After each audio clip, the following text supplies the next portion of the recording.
hi online. And we're going to begin with some centering music with our beloved Joanna and Maya. Oh, great Spirit of love, give it freely, refusing none. Oh, great Spirit of love, eternal goodness flows like a flood. Oh, great Spirit of love, give it freely, refusing none. Oh, great Spirit of love, eternal goodness flows like a flood.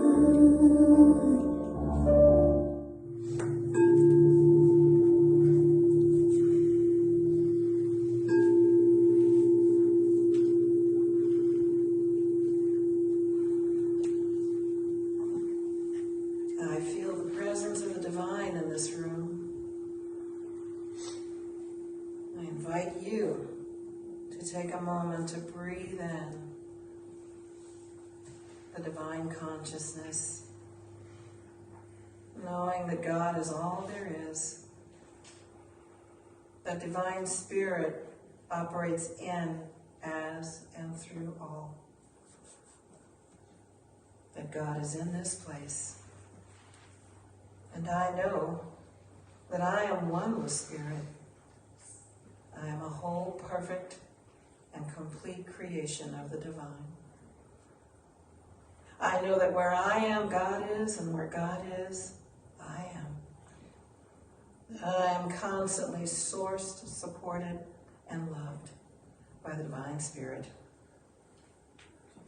And as I know this for myself, I know this for each of you. I know your complete oneness with God as we begin this Sunday service today.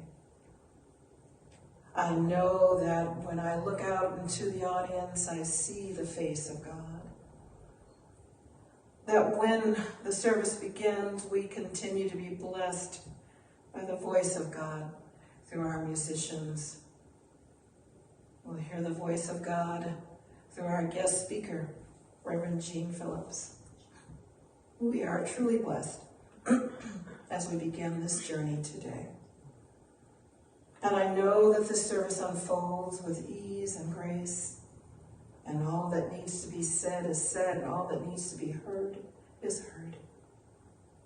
And I feel so blessed to be part of this loving, wonderful community, CSL TV. And so I bless our time together, knowing that it is a beautiful time. I bless it, and I let it be, and so it is.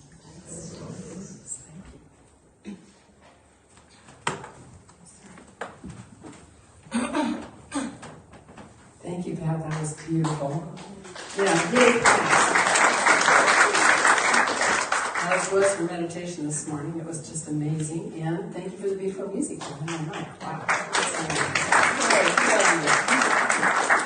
Good morning, everyone. It's so good to be with you. I am Sharon Hudson, your interim minister, just filling in until you get that fabulous new minister. And I want you to know the selection committee is doing a great job. They've created a video about our center. Maybe you were here and were part of that. But I'm excited that that'll be going out with a profile to invite ministers to apply to become your new senior minister. It's exciting, and I know that the right person is being called in, and we have a vision for that, so we'll be sharing that with you in the coming weeks. It's an honor to be with you today, and it's a joy to recognize that we come together because we know there's a power for good in the universe. Always responding to us, always responding to what we really believe, to our faith. It is available, and it always says yes. I like that phrase, the universe always says yes. And so the question is, what am I putting out there? What do I really believe? Where's my faith? And we're here to just explore that. The other big thing we love to be totally aware of is that we see the divine in all. There is a power of presence that is the very core and being of my true self and of each other. And so it starts with seeing the divine in myself, which is harder for me than seeing the divine in others, actually. But we're going to do that, right? We come together because we know there's a one presence, one mind, in, through, and around all. And we are each that, uniquely expressing. And so today, let's see what I want to say. If you're new for the first time, anybody new that would like to say, yes, I'm new? Okay, if you are new, yay, welcome, welcome. Hope you signed up to get our newsletter. We send an email newsletter once a week, just letting you know what's going on. And today's very exciting. You'll be hearing more about what's happening after service. And so is next week, oh my gosh. But for now, we're going to start with our community song, I'm Choosing Heaven Today. If you'd like to stand, we're going to sing I'm Choosing Heaven Today.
And so this is a time in our service when we have a moment of gratitude. This is a practice that we can do anywhere, anytime. And I love doing it during our service because it just gets us in that habit of doing it so that we can turn to this, especially when things might be a little stressful. Just take a moment to be grateful for what's good. And so today I invite you, if you wish, to close your eyes. Connect with your breath. Just pause here and invite some stillness into your mind and body.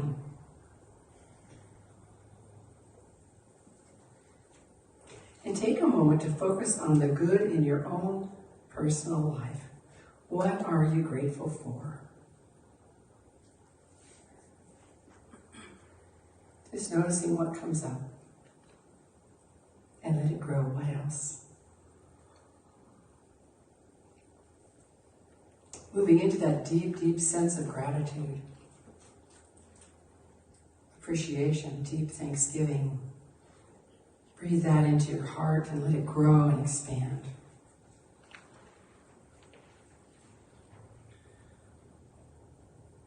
Resting in the warmth and love of it.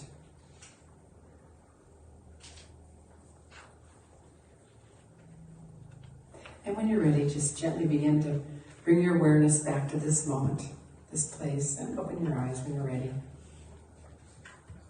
It's a simple practice, and it feels so good. Thanks for joining me in that.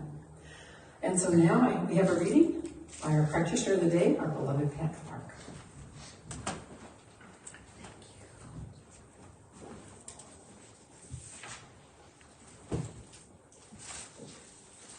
So our reading today is from 365, Science of Mind. It is today's reading by Ernest Holmes.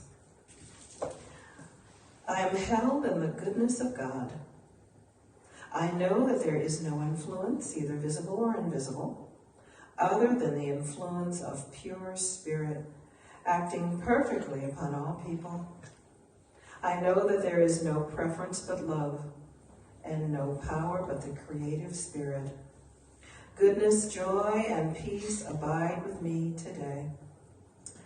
I believe that every affirmation I make will immediately take effect in my life. I fill every statement with joy, therefore I expect joyful happenings. I fill every statement with love, therefore I anticipate love in all relationships. I fill every statement with kindness, with tolerance, and with divine understanding.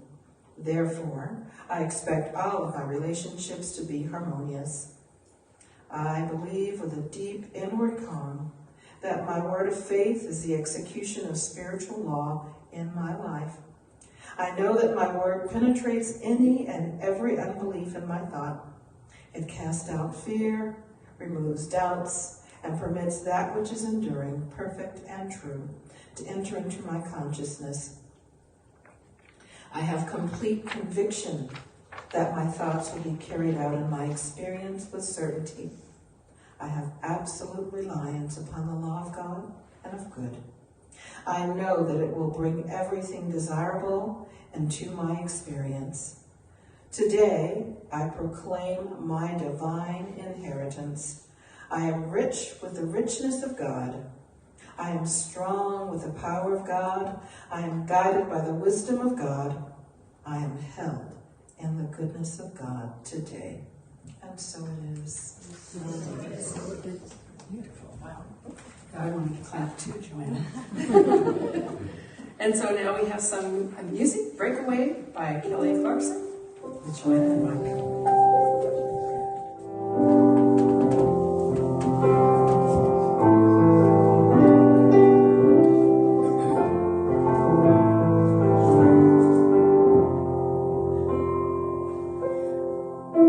Grew up in a small town. When the rain would fall down, I just stare out my window, dreaming of a good day.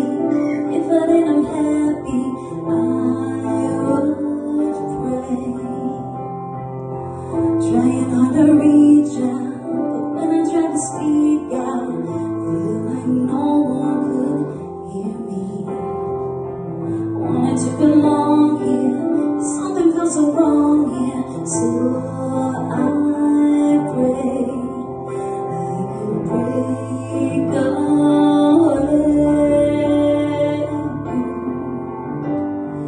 I spread my wings and I learned how to fly, do what it takes till I touch the sky.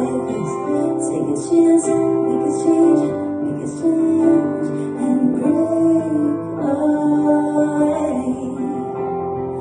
Out of the darkness and into the light, I won't forget all the ones that I've done. 'Cause take a risk, take a chance, make a change, and break away.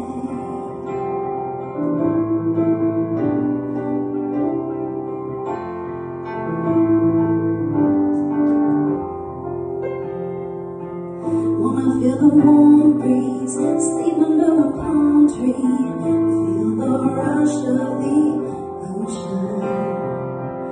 Get on board a fast train, get on a jet plane. I will break away.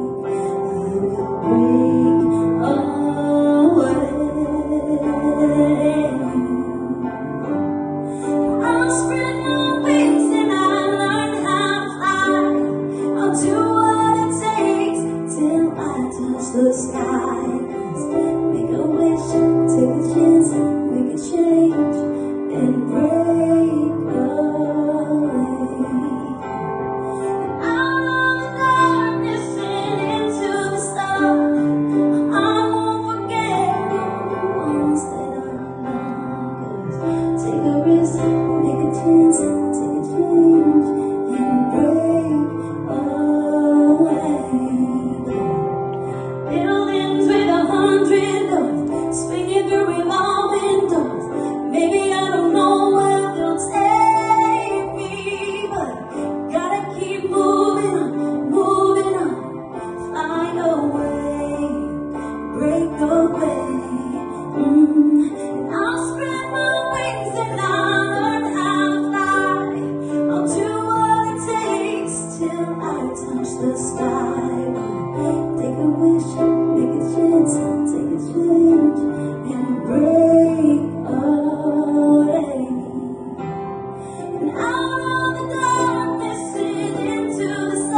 ready for that. So it's my pleasure to introduce our guest speaker today, Reverend Jean Phillips. I've known her for quite a while. She's amazing. She is the staff minister at Vision Center for Spiritual Living in San Diego. She leads the Compassionate Care Ministry. She speaks sometimes. She teaches there, and she supports the communications ministry. I'll get this right. She's been a minister since 2013. 9 years. She served 15 years as a hospice chaplain, providing spiritual and emotional support for patients with terminal illness and their families. Her greatest desire is to be of service and a healing presence in the world. Reverend Jean has been with us before, and it's a great honor and joy to welcome her back. Please help me welcome Reverend Jean Phillips.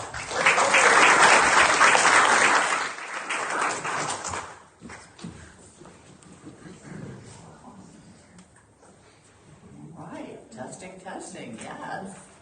Thank you, Sharon. Sorry. And Pat, wow, I love that labyrinth. That was so cool. That was so grounding. And of course, Joanna and Mike were so great. So, thanks for being here. Thanks for inviting me back. It's good to be back. I've been off on vacation, traveling a bit, and so I'm just kind of coming home, and it's so nice to be welcome. So thank you. Thanks. So while I've been gone, let's catch up, shall we? What's been going on? As you know, this month's topic is Living Everyday Wonder Finances. So it's been Money Month here at CSL TV. And you've really been schooled so beautifully by the speakers this month. Reverend Sherry and Reverend Sharon talked about how we're swimming in the ocean of abundance. And then last week by Charlene, who looked at living in the cycle of abundance. And we learned about how abundance is our divine birthright, and it's a vibrational state, and it operates through focus, not force. Remember all that? Yeah. Good teaching, great teachers. Yeah. So they said it all. What am I gonna say, right? What can I add to all that? Well, I think basically just my own experiences and my own stories and all that, because that's kind of the gift we each give each other as we walk this path, right? Our insights, and hopefully our inspirations that we've come up with. So that's what I offer you today. Right. So my focus today is just on the concept of making room for more. That's my title. Making room for more. More of everything. Of everything. Because abundance is not just about money. I mean, we like to have money. But it's more than that. It's about overflowing good in all the areas of our lives. Abundant love. Boundless joy. Unending wisdom, perfect balance, all of the qualities of God in lavish amounts. The universal spirit, God, the divine, whatever your favorite name is, it's continually pouring out into our lives, our relationships, our circumstances. That it's just an endless supply of good. Here's how Ernest Holmes puts it. We should expect so much good that we should conceive of it as being more than we even have time to enjoy. Right? Love that. We should feel the presence, appreciate, and give thanks for this good. So just breathing that concept in for a minute here. Imagine a life so packed with good that there aren't enough hours in the day to enjoy it.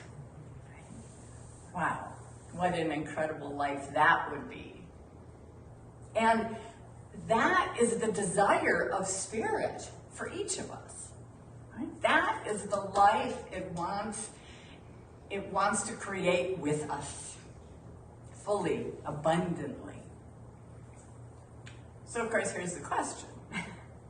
Is that how you would describe your life right now? Is it so packed with so much good that you don't even have enough hours in the day to appreciate it and to enjoy it? Well, probably not. I know I get glimpses and just nibbles and tastes of that feeling every once in a while, but usually I'm far more focused on the constraints around me. The bills, the relationship disagreements, maybe the traffic. There are many barriers and blocks and sometimes huge sinkholes that get in the way of my awareness of the truth of abundance, and that take me out of that flow, that sense of the good that's all around me. And I don't know, maybe it's just me. You know, maybe you all live there. Probably not. So the truth is, though, the more we live in the consciousness of lack, of feeling small and restricted and defended, the more we close down that flow of good. That good that is always seeking to express itself through us and as us. And what limits us most is our old habits, false beliefs, and just generalized opinions of the life that we've kind of just developed these things over the years. It's like the story of the 19th century Japanese Zen master, Nanin. One day he agreed to meet with a university professor who wanted to learn more about Zen.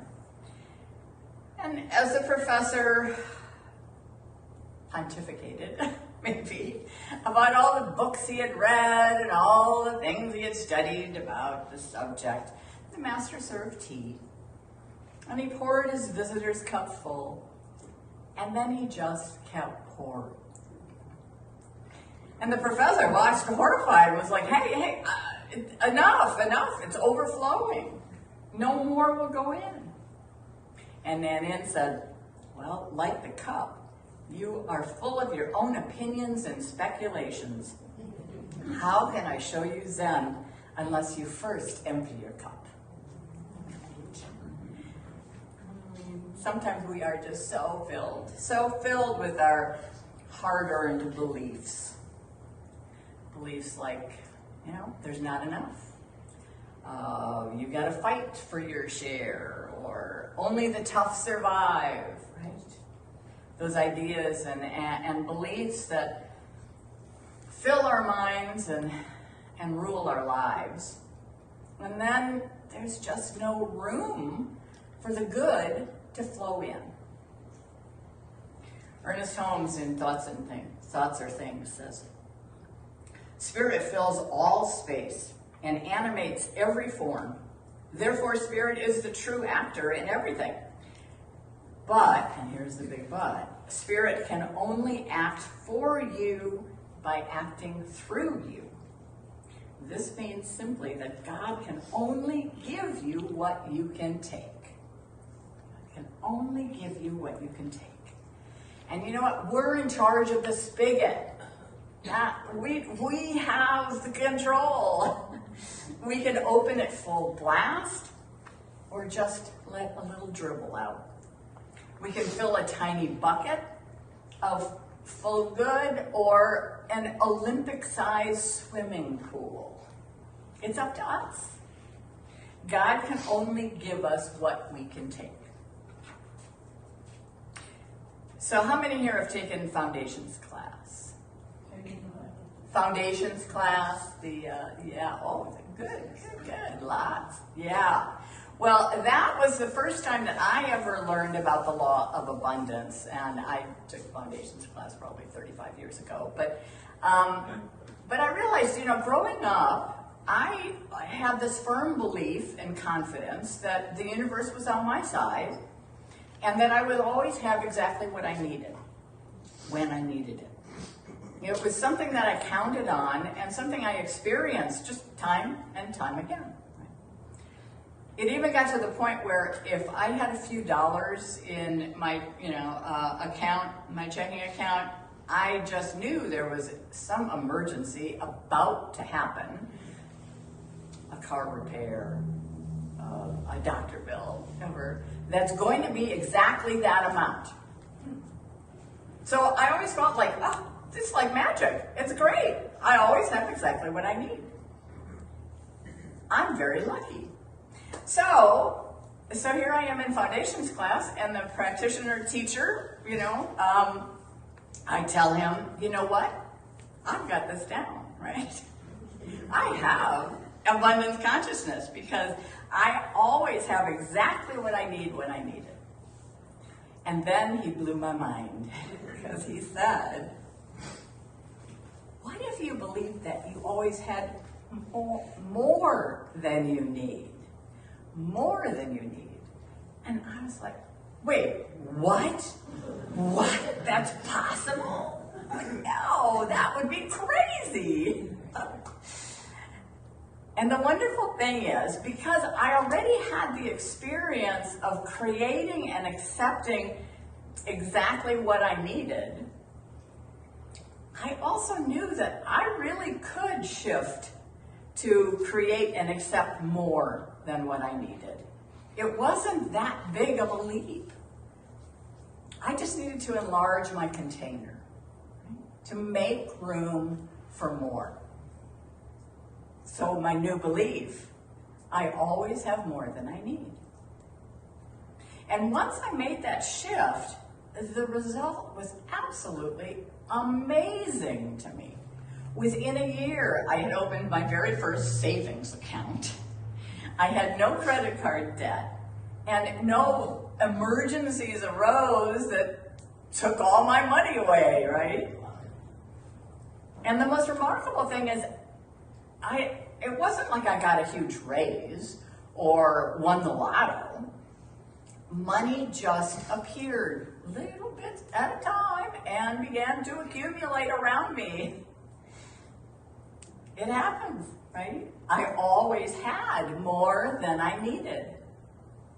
And I still do. I still do. I hold that belief and I see it daily. From Ernest Holmes, the gift of life is not complete until it is accepted. If you believe only in a little good, then the law will be compelled to operate on that little good. Just think it's a little, that's all I want, that's all I need. That's what the law will produce. And he goes on to point out that the law does not know anything about big and little. He compares it to the law of gravity that doesn't care if a mountain or a marble, which one is heavier, right? It just automatically holds everything in place. That's how it works. That's the law, whether it's gravity or the law of abundance. And so back to that key point that the gift of life is not complete until it's accepted. You have to accept it. You have to be open to it. It reminds me of this the story of Shiva and Shakti, the divine couple in Hinduism. And the story goes, they're sitting in their heavenly abode, watching over the earth, and they're touched by the challenges of human life, the complexity of human relations, and the suffering of the human experience. And as they watch, Shakti sees this miserably poor man walking down the road. His clothes are shabby, his sandals are being tied together with rope, and her heart is just touched with compassion for his struggle. So she turns to her divine husband and begs him to give the man some gold. And Shiva looks at the man for a long time, and then he says, I just can't do that. And Shakti's shocked. She says, well, what do you mean? You're the Lord of the universe, right? Why can't you do this simple thing? And Shiva replies, I can't give this to him because he's not ready to receive it. But Shakti insists. She says, do you mean to tell me that you can't drop a bag of gold in front of him? And Shiva says, well, surely I can, but that's quite another thing. And Shakti's like, please, please. Oh, okay. So he drops a bag of gold in the man's path. So meanwhile, the man's walking along and he's thinking to himself, I wonder if I'll find anything to eat tonight or if I'll go hungry again. And turning the bend in the road, he sees the path in front of him. He sees something there and he says, oh, look, it's a large rock. How lucky that I've seen it. I might have torn these poor sandals of mine even further. And so he carefully steps over the bag of gold and goes on his way. The moral of the story, spirit life drops many bags of gold in our path. Right? After all, that is the universal energy of giving. It's always seeking, it's always giving more and more to us.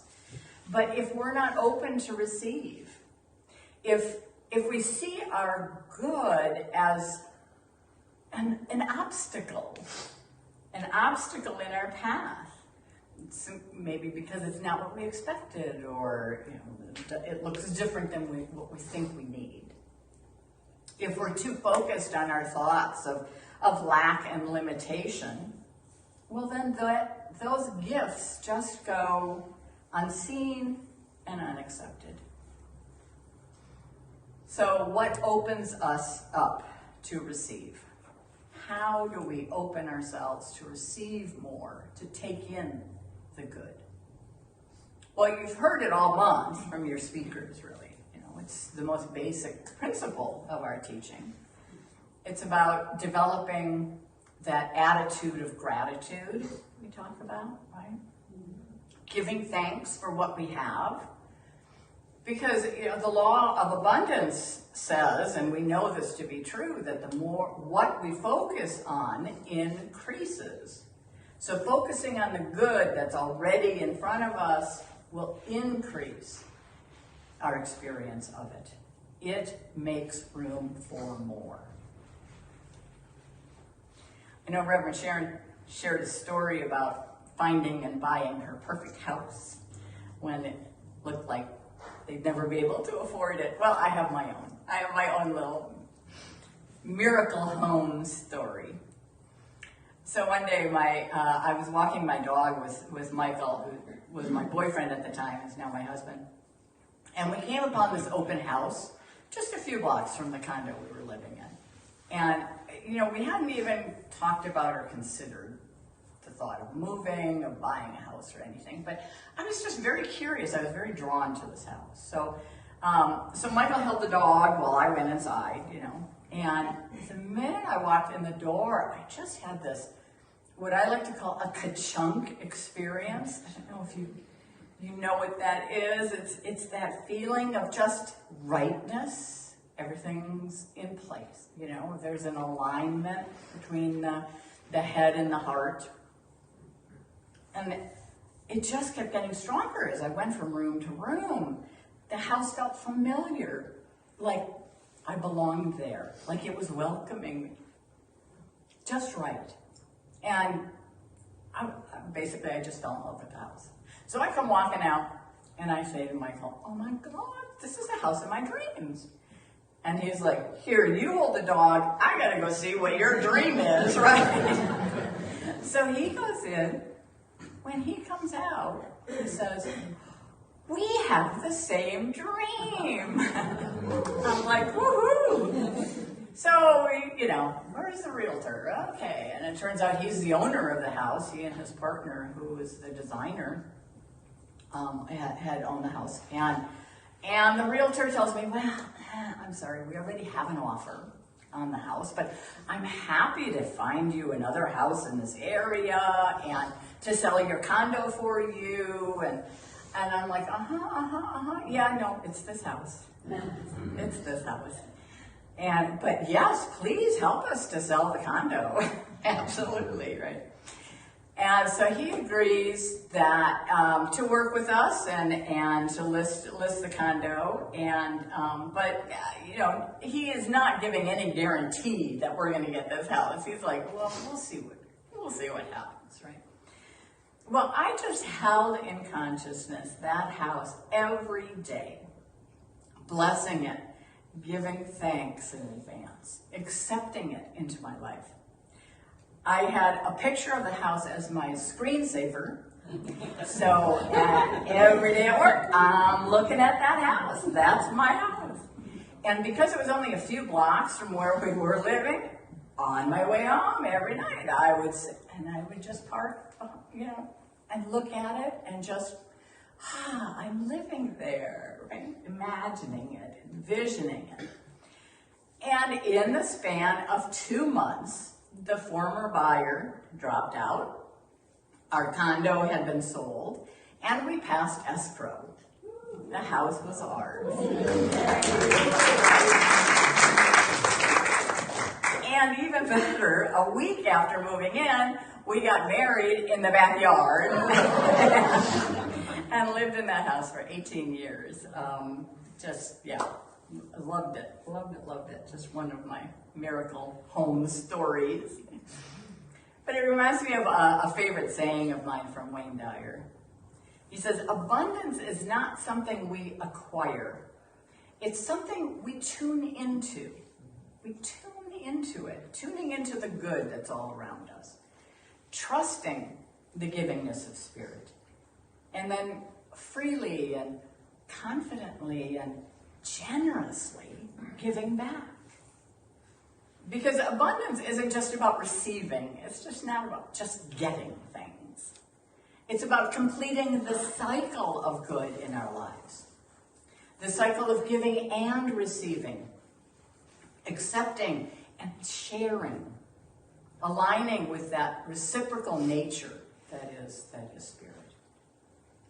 All right, one more story. I love these stories. So a wise woman is traveling in the mountains, and she found a precious stone in a stream. And the next day she met a traveler who was hungry. And when the woman opened her bag to share her food, the hungry traveler saw this precious stone and asked the woman to give it to him. And she did, without hesitation. And the traveler left, just rejoicing in his good luck, because he knew that the stone was worth enough to give him security for a lifetime. But something troubled him. And sure enough, a few days later, he came back to return the stone to the wise woman.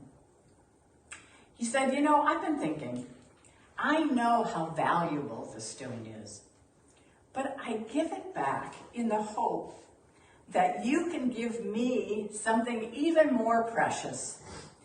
Give me what you have within you that enabled you to give me the stone. What was it that allowed her to just freely give away this precious stone? And I think the answer is she had abundance consciousness, right? She knew that her good did not depend on a stone. She could easily give it away because she knew she had more than enough, more than she needed within each and every moment, with or without the stone. And, the truth is, we each within us have a precious stone to have and to share. It's that abundant, brilliant life of spirit, the divine impulse that is always and everywhere seeking a greater expression of itself through us, as us, with us. It's the gift that is continually being given, pressed down, overflowing. We have that in our bag, right? We have that too.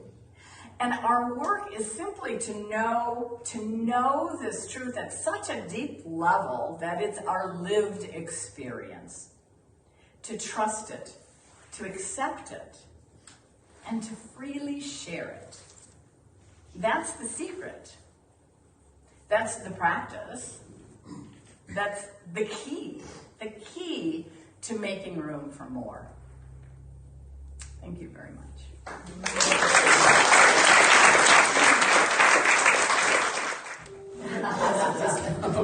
So now we have some amazing music. It is Smile by Charles Chaplin, John Turner, and Jeffrey Parsons. Sung by Joanna. Music by Mike.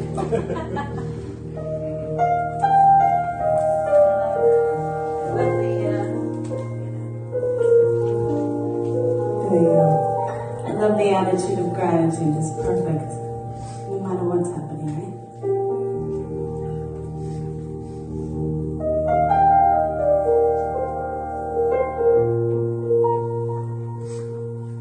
Smile, though your heart is aching.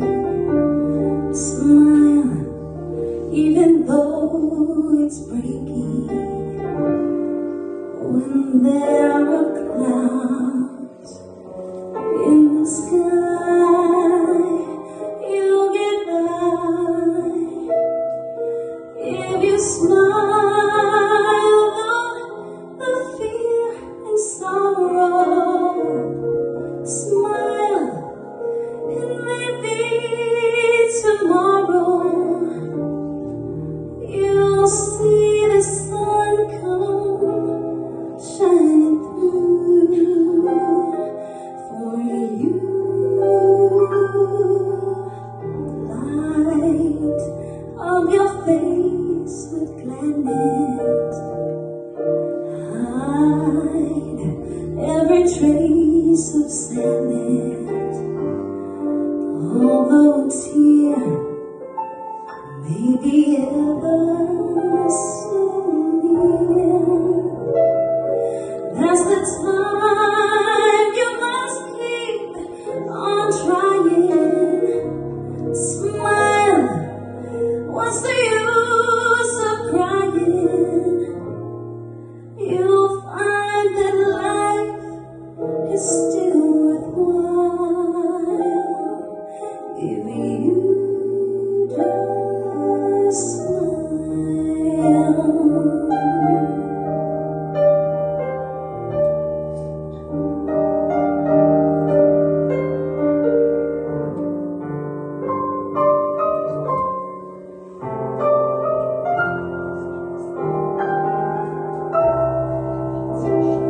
That's the time you must keep on trying. Smile, what's the use of crying? You'll find that life is still worthwhile if you just smile.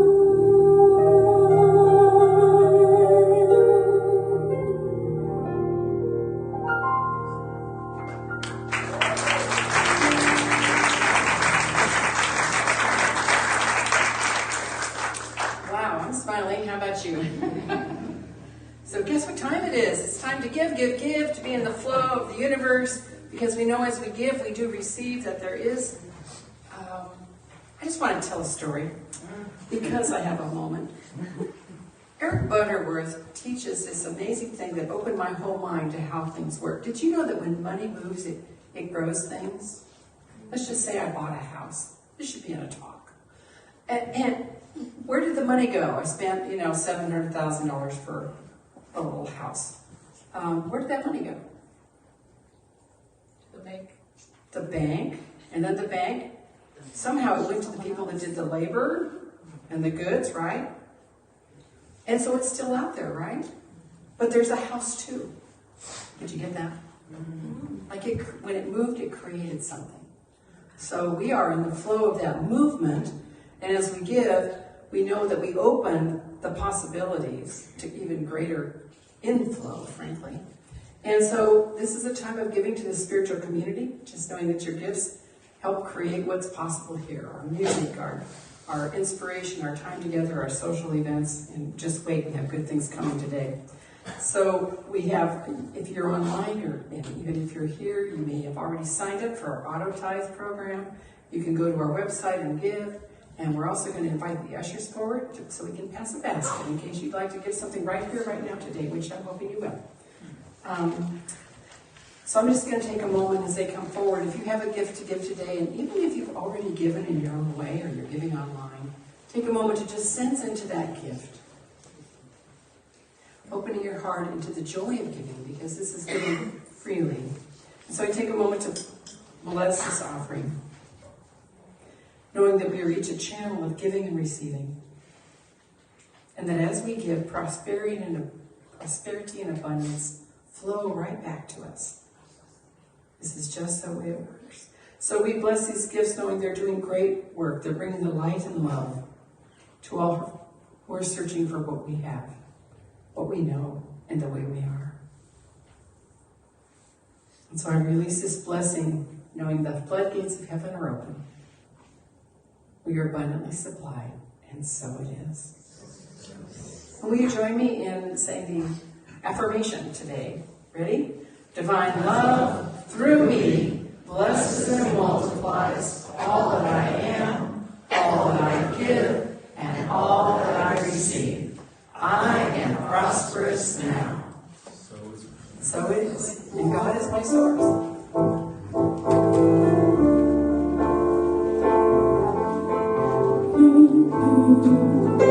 God is my source, God is my power, God gives me everything I need. So I give thanks for all my blessings, God gives me everything I need. Joy is my source, joy is my power, joy gives me everything I need. So I give thanks for all my blessings. Joy gives me everything I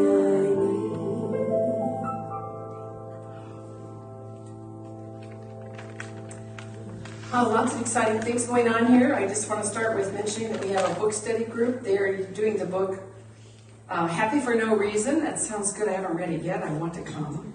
So if you see Ann Woodward, Ann, wave at us. If you'd like to get the Zoom link to join the book study group, they are online. And it's just a wonderful way to connect with people and share the inspiration you're getting from what you're reading. We have a Gifts of Spirit group, meets the second Monday of the month, so that's coming up in a couple weeks or more, at 6:30 at Ann's home. And that's an opportunity to just come and share the way you're being creative in the world. This is an amazing group doing great things together. So you can see Ann again for more information. We have Sisters in Spirit, our women's group. They meet on the third Thursday of the month for breakfast at 9 a.m. at Journey's Restaurant at Pachanga. And we have a men's ministry. Reverend Michael is here. Where are you? Reverend Michael back there. Thank you, Michael, for leading the men's ministry. Thank you, Ann, for leading the women and all the things you do. So you can find out more information by reading our newsletter, but they meet at 9 o'clock on Wednesdays. The second and fourth Wednesdays of the month, they meet in person at Journeys. The first and third, they meet on Zoom at 9 a.m. You need to check with Michael to see about that. I think he's still meeting at 7 p.m. in the evening for those who work as well, on Wednesdays again. So next week is what I'm excited about. Next week, you're invited. It's the day before Halloween. Y'all know that. You're invited to wear a costume if you like. We're going to have a lot of fun. Didn't get the speaker we had signed up suddenly couldn't speak next Sunday. And so I just thought we'd do something fun called Stump the Ref, which means you get to write questions. There's a box out there with question marks on it. You write some questions. Give me some hard ones. I won't see them before we do this. And then next Sunday, Craig Hurst is going to be question man, and he's going to draw the questions out and ask me whatever he wants. And I'm just going to be wearing my costume Just wait till you see, and answering from deep philosophical wisdom and the joy of humor too, I'm sure. So we're going to have a good time. Ask some good questions, what you really want to know, but also some fun things, right?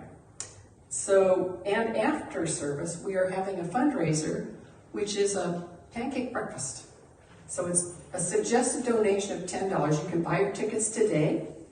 And, you know, if $10 is too much, whatever you want to give. And if $10 isn't enough for the fabulous breakfast you know you'll have, which will have eggs and meat and pancakes too. It's going to be amazing.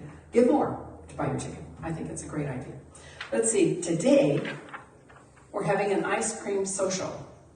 Right after service, this is free. How about that? You don't have to buy a ticket. Come and eat with us. And also, is Debbie here? Yay, Debbie made it.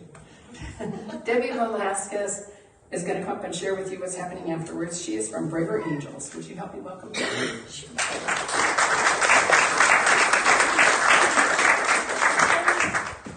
Hi, everybody.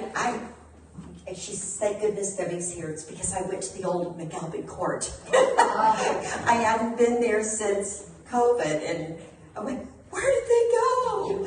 But I found you, and I live in Menifee. I am the state co-coordinator for Braver Angels in Southern California. And the staff, I know that you've already been here for an hour, and then you're going to go have ice cream, but I'm going to drop, as Reverend Jeannie said, a bag of gold, and invite you to stay a little longer and pick it up today. And I'm going to show a short 4-minute video. It's kind of an overview of what we're going to be doing, and I so hope many of you choose to stay afterwards. Do you guys have that queued up? Going once? It's going. Is it going? Yeah, it's going on. Do we have the sound? Yeah. Politics has always been a passionate subject, and we've always had deep political disagreements. That's the way it's supposed to be. But we've gotten to the point where people can't even talk to one another. Americans no longer see their political opponents as simply wrong or misguided. They see them as bad people whose ways of thinking are dangerous and incomprehensible. They see them as enemies. This level of rancor and mistrust threatens our democracy, and it makes it harder for us to move forward as a nation, regardless of who the president is. Thank you. That takes a toll on all of us. That's been here. A lot of my friends, they're watching a book and actually shot. This is one organization that's doing a lot to kind of overcome that and get people back to where we were, just neighbors, friends, communities. Better Angels was born in response to the crisis of polarization. We are truly bipartisan. From our staff to our funding to our board of directors, we're evenly split, half conservative, half liberal. Everything we do comes from the bottom up. We're an almost entirely volunteer-led operation. We wanted to see, could we get together a group of folks who voted for Trump and a group of folks who voted for Clinton and get them in a room together to see how can we bring people together to not get them to agree or to come to the middle, but to maybe change how they think about one another. You know, it's funny, I think a lot of people would look at 2020 and argue that this is the least hospitable time for the work that we're doing because we know that politics has a tendency to bring out the worst in us. But it also is an extraordinary opportunity because this deeper project of support, of healing the relationships that exist between the American people across the cultural and political divides, the importance of this project is going to become clearer and clearer to people over the course of this election. A lot of people are going to have to let off steam. I really believe that it's better to do it in a productive way, where they see each other as fellow human beings. It inspires me. Every Better Angels is good at every part of it. When you're there in person and you have to face the person you're talking to, you remember something that rules of this course and kind of how we should act in society. It's something that really distinguishes this form of conversation and debate.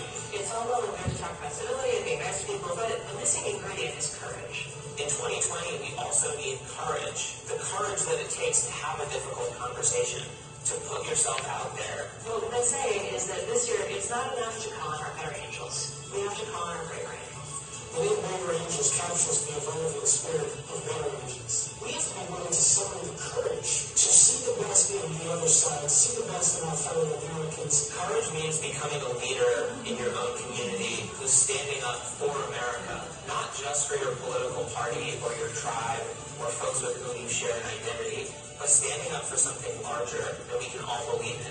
If we can create a large enough movement that is clamoring for a more courageous style of politics, we can change the incentives. That's something that can only be achieved through what we call patriotic empathy, this idea that your love for your country is demonstrated in your love for your fellow American. As braver it is, we're able to lean into that with courage and boldness. It will make you feel like we can serve this place, and our country can serve humanity in a way that is actually beautiful and actually does us justice. This is not a left-wing movement, this is not a right-wing movement, but it is the movement of America movement. We still have it in us to achieve things for what is right and what is graceful and what is decent here in the United States. In this time of public health crisis, Braver Angels is taking its work online, hosting weekly online debates, virtual book discussions, concerts, skills training courses, and soon, one-on-one red blue conversations. As Americans stay home to protect their fellow citizens, Braver Angels is bringing us together in new ways and helping us find the courage needed to transcend our partisan differences and overcome this challenge. Go to braverangels.org, sign up to join our email list, and at the end of the day, try to treat each other with respect, empathy, and find the courage needed to talk to people, even if, and perhaps especially when, you don't agree with them.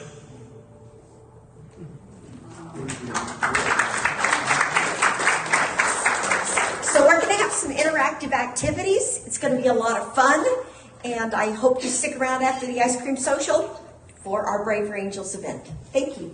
Thank you, Debbie. Oh, and now I'd like to invite the practitioners up to the stage. Yay, practitioners. Come on up.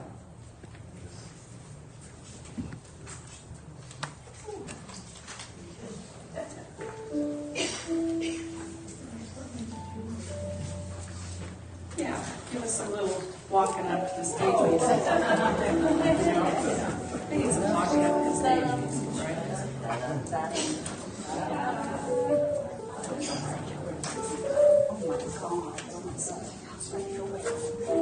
So I just want to take a moment to let you know that these amazing people are available to you after service. If there's anything you'd like to have change in your life, if there's something you'd like to bring in, relationship, abundance, joy, creativity, balance, freedom, see one of them. Woohoo! Yay, let's do it.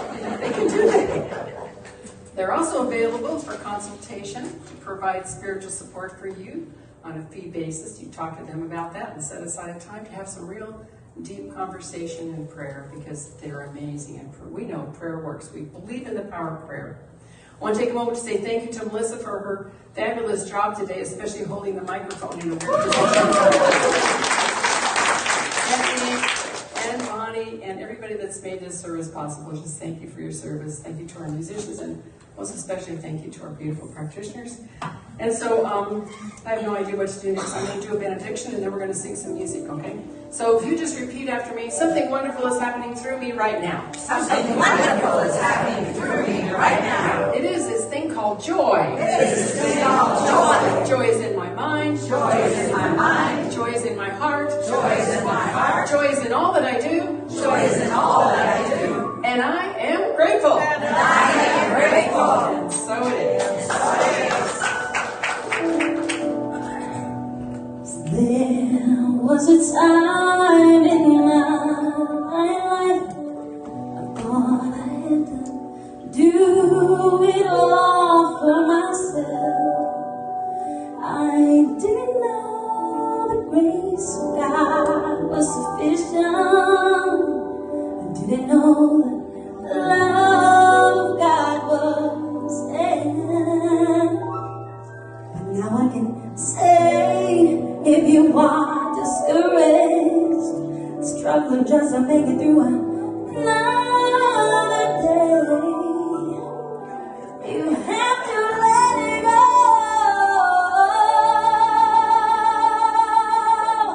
And this is what you have to say. Come on. I release and I let go. I let the Spirit of my life. And my heart's open wide. Yes, I'm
ice cream. Let's go get some ice cream.